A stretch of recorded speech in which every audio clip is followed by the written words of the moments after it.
Good morning, good afternoon, good evening दोस्तों. Kevin से back from personal tutor. Standard 12 geography playlist आप लोग देख रहे हैं. चैप्टर है ट्रांसपोर्ट एंड कम्युनिकेशन. टॉपिक जो मैं डिस्कस करने वाला हूं दैट इज ट्रांसकॉन्टिनेंटल रेलवेज. दुनिया के लगभग हर प्रांत में हमें इस टाइप का रेलवे सिस्टम मिल जाएगा. They exist because of certain facts. Because there are certain regions in the world that require constant commute and transport of raw material or manpower from one place to another in order to withhold their economy. उनकी अर्थव्यवस्था को, उनके देश के व्यापार विनिमय को, साथ में कहीं ना कहीं यूनिटी ऑफ अ कंट्री को मैनेज करने के लिए ऐसे लार्ज रेलवे सिस्टम्स की ज़रूरत इन रीजन्स को पड़ती रहती है. ये कॉन्टिनेंटल एंड्स को लिंक करते हैं इकोनॉमिक और पॉलिटिकल रीजन्स के लिए. चलिए देखते हैं दुनिया के कुछ फेमस ट्रांस कॉन्टिनेंटल रेलवेज. सबसे पहले हम बात करेंगे ट्रांस साइबेरियन रेलवे की. रशिया की हिस्ट्री काफ़ी ड्रामेटिक रही है. यूएसएसआर का विभाजन होके जब रशिया बनता है, उसके पहले जो रेवोल्यूशन आते हैं, इंडस्ट्रियल ग्रोथ होती है, तब से वहाँ पर एक ऐसे ट्रांसपोर्ट सिस्टम की ज़रूरत लगती आई थी जो कि देश को एक धागे में पिरोए. वहीं सेंट पीटर्सबर्ग से व्लादिवोस्टॉक वाया मॉस्को एक रेलवे लाइन चलती है जो आज भी वहाँ पे हेरिटेज लाइन के तौर पे फेमस है दोस्तों. It takes almost 7 to 8 days to cross the whole country. मैं बात कर रहा हूँ यूरोपियन रशिया से लेके यहाँ पे व्लादिवोस्टॉक जो एशिया पैसिफिक ओशन पे जो पोर्ट टाउन है वहाँ तक, पोर्ट सिटी कह सकते हैं, वहाँ तक चलने वाली एक रेलवे लाइन.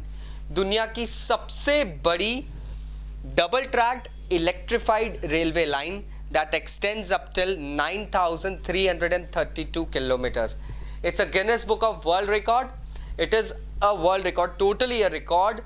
इतनी बड़ी लाइन, उसका मेंटेनेंस, उसका welfare and everything, this is the one that holds the crown. Europe और एशिया को कनेक्ट करती है. बहुत सारे ऐसे पॉइंट्स भी हैं जहाँ से नॉर्थ टू साउथ, जैसे कि उलान बतौर, उधर मंगोलिया आता है, काफ़ी साइबेरिया का रीजन आता है, देन बीजिंग आता है, ये सारे चाइना में. इन सब रूट्स को इंटरलिंक करने का काम ट्रांस साइबेरियन रेलवे कहीं ना कहीं बहुत बढ़िया तरीके से करती है. It actually enacts as a life line of the economy and commute. सच में it's under my bucket list friends. So go ahead and just research more about this thing. It is really a heritage line. बड़ा मज़ा आता है. पूरे Russia की आपको, in fact आपको 2 कॉन्टिनेंट्स, टाइम जोन्स दिखा देती है ये लाइन. नेक्स्ट आती है ट्रांस कैनेडियन रेलवे. ये हैलिफैक्स टू वैंकूवर चलने वाली एक रेलवे लाइन है जो ईस्ट कोस्ट से नॉर्थ कोस्ट को कनेक्ट करती है. 7,050 किलोमीटर्स की लाइन है. 1886 में इनकॉर्पोरेट करी गई थी.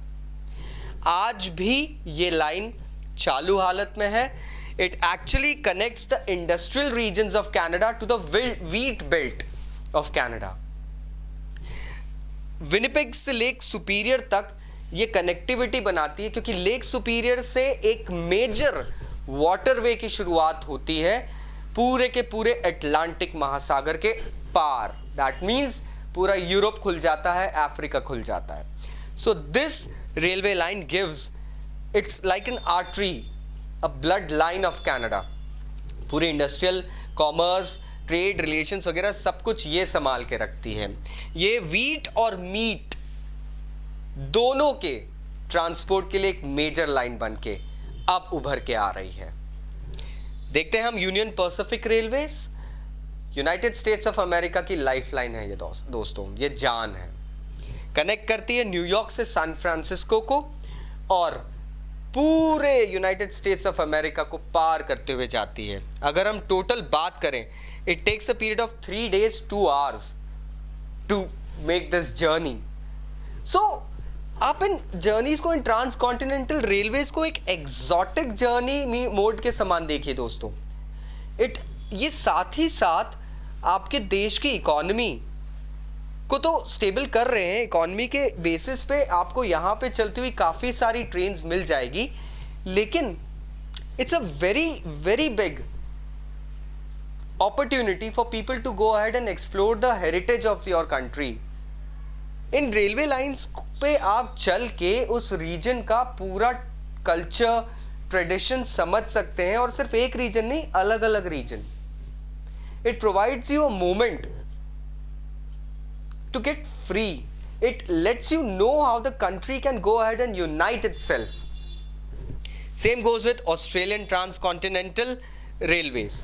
इससे पहले बताना चाहूंगा, यूनियन पैसिफिक रेलवेज अमेरिका के लिए इसलिए इंपॉर्टेंट है क्योंकि अमेरिका एक ऐसा देश है, यूनाइटेड स्टेट्स ऑफ अमेरिका कहना चाहिए, एक ऐसा देश है जिसको कॉलोनियल रूल से निकलकर एक संप्रभुता वाले देश में के रूप में उभरने में काफी वक्त लगा था, काफी जद्दोजहद लगी थी. the people of America are, although they belong to various communities, अलग अलग कम्युनिटी को बिलोंग करते हैं, बट स्टिल उन्होंने सेल्फ सफिशिएंट होना बहुत अच्छे से सीख लिया है. वहाँ पे available resources, ores, grains, paper, chemical, machinery, इन सब को पोर्ट टाउन्स तक पहुँचाना, एक्सपोर्ट करना, चीज़ें इंपोर्ट करना, ये सारा काम प्रोबेबली यूनियन पैसिफिक रेलवे के कारण बहुत ईजी हो जाता है, क्योंकि ये पूरे कॉन्टिनेंट के थ्रू क्रॉस करके जाती है, देश के एक कोने को दूसरे कोने से मिलवा देती है. और दोस्तों, यहाँ मैं बात कर रहा हूँ हमारे वाराणसी से लेके कन्याकुमारी तक की नहीं. In comparison India is a small country with United states of America. तो वहां पर अगर आप देख रहे हैं, रशिया की तो मैं बात ही नहीं कर सकता हूँ, ऑस्ट्रेलिया की मैं बात नहीं कर सकता हूँ दोस्तों, कनाडा की बात नहीं कर सकता हूँ.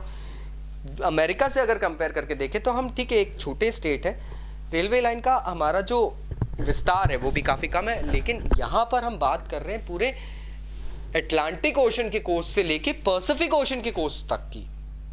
It really makes it genuine. और ऑस्ट्रेलियन ट्रांसकॉन्टिनेंटल रेलवे पर्थ से सिडनी को कनेक्ट करता है. ऑस्ट्रेलिया इतना बड़ा कॉन्टिनेंट और देश है दोस्तों कि वहाँ पर अगर हम ट्रैवल करने की बात सोच रहे हैं वाया रोड, पहली चीज़ इट्स हाईली डेंजरस. दूसरी चीज, प्रोबेबिलिटी इतनी बचती नहीं है कि आप फ्यूल एक्सपेंस को इतना बेयर कर पाएंगे. पूरे ऑस्ट्रेलिया को क्रॉस करके ये रेलवे लाइन साथ ही साथ एक मौका देती है कि नॉर्थ साउथ कनेक्टिविटी भी बने.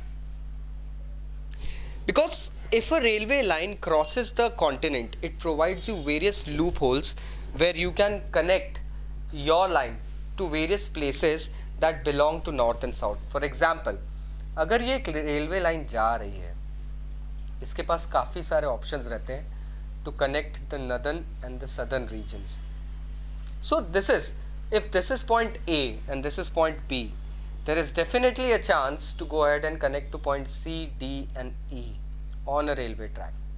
So this actually makes these transcontinental railways a real lifeline that is really needed for growth of any country. I hope आपको ये टॉपिक अब समझ में आया होगा. फिर भी अगर कोई डाउट्स है, नीचे कमेंट बॉक्स से कमेंट ज़रूर करना दोस्तों. I'll be going ahead and replying back. Thank you very much. Bye bye.